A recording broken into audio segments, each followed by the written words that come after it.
Hello everyone, welcome back to another video. So in this video we will be clearing all your doubts regarding your Kcet results. But before starting the video, if you're visiting the channel for the first time, please subscribe to our channel and also press the bell icon. 98% of you have not subscribed to our channel but you watch our videos.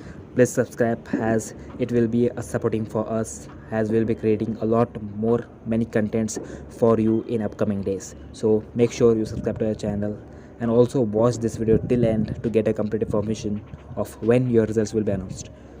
So the Kcet results was expected to release today, but regarding due to some technical issues the results are not announced today. But KE has announced that the results will be declared on June 14 or June 15, but it's not still sure because there is some technical issues regarding your results, so it may delay further.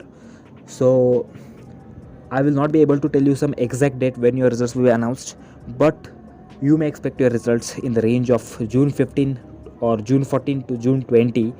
Between these days your results will be announced.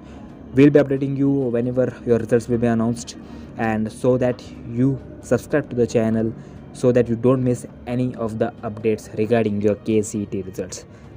So see you in the next video. Till then, keep learning, keep practicing.